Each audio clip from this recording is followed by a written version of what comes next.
What's going on, y'all? It's your boy No Credit. I'm back again with another one. I need you guys to do me a favor. Hit that like button, hit that subscribe button, that notification icon for more videos like this. That being said, let's get into it. The monster, NAOYA, stops Tapales, Marlon Tapales, I believe in the 10th round. I'm not going to lie to y'all. This is not a post-fight video because I didn't see the fight. The fight came on like 4 or 5 in the morning. I wasn't able to see it. I mean, it was re-uploaded to YouTube, but I still haven't gotten a chance to see it. But I'm going to tell y'all this, though. Marlon Tapales, I don't want to take credit from INOUE. I think INOUE is a phenomenal talent, right? So I don't want to take credit from INOUE. Marlon Tapales is a relatively unknown fighter that we don't know because we don't pay too much attention to those little weight classes, right? Marlon Tapales had an upset win over Marajan Akhmadaliev, right? So he get an opportunity at Undisputed. This is like, since y'all want to talk shit on Devin Haney Undisputed Championship, right? With George Kambosos, you got to do the same thing. This is the same thing over again. Y'all saying y'all don't want to give credit to Devin Haney for beating George Kambosos, who beat Teofimo Lopez, who is considered a better fighter than Marajan Akhmadaliev. Teofimo Lopez, a lot of people could agree, he is a pound-for-pound talent, better than Akhmadaliev, right? Who lost to Tapales, who Tapales beat. So Devin Haney win against George Kambosos is even more significant because of the level of talent which George Kambosos beat. But the level of talent Tapales beat and MJ does not compare to Teofimo Lopez. So to take credit from Devin for beating George, it makes no sense. And not take credit from, what's his name, INOUE for beating Tapales.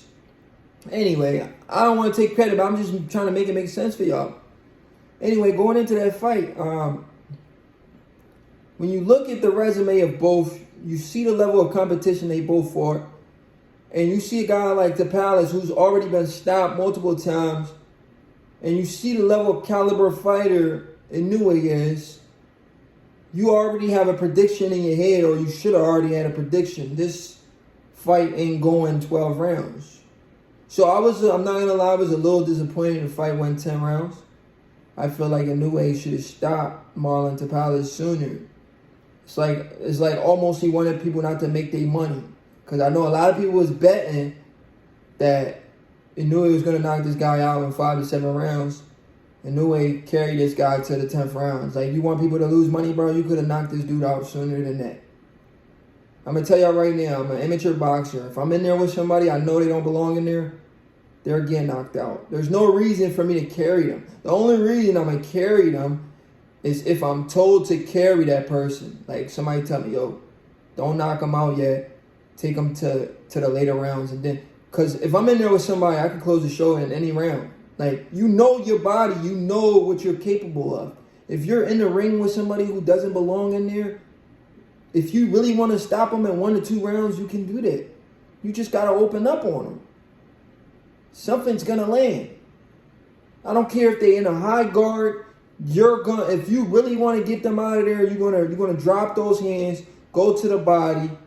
You're going to throw feints in there.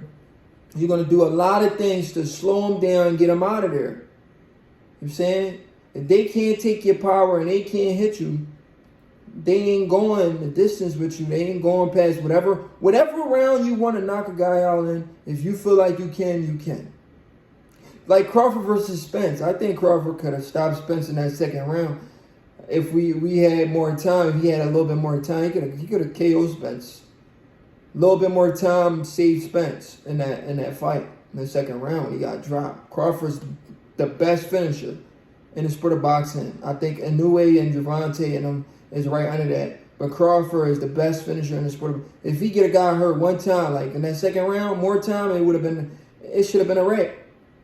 You understand what I'm saying? So Yeah, man. It is what it is. The point of the video is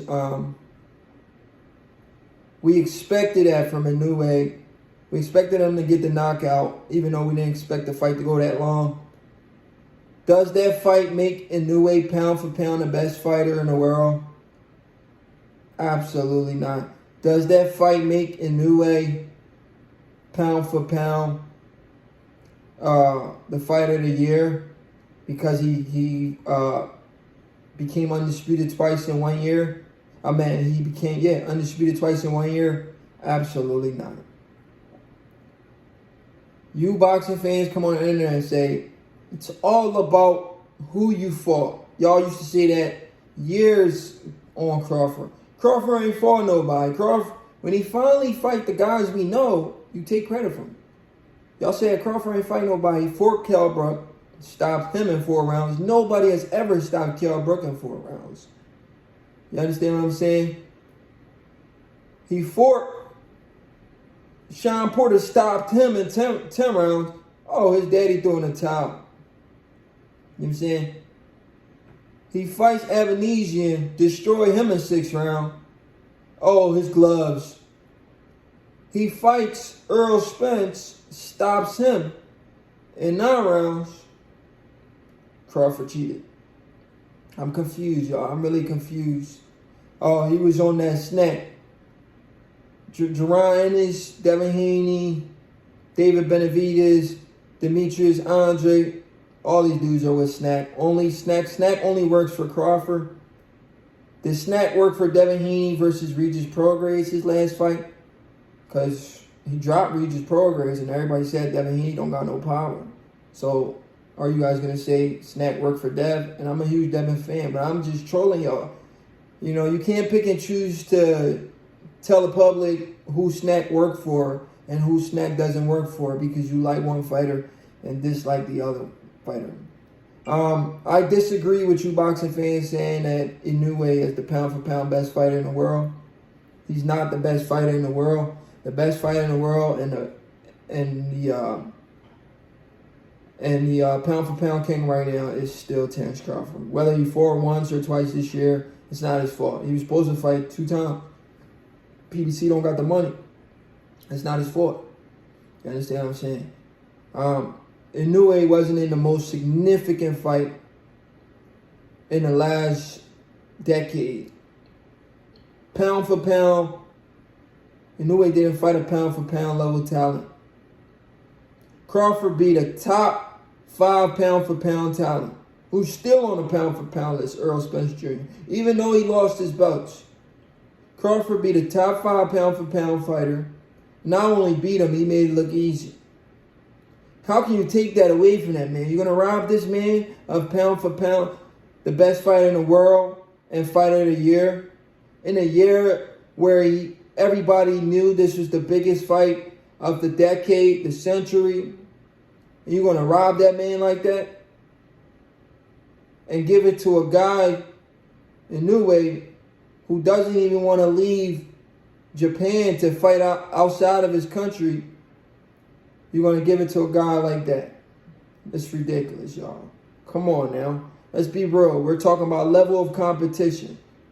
Marlon Tapales has never beat a pound for pound talent. He's never come anywhere close to a pound for pound talent.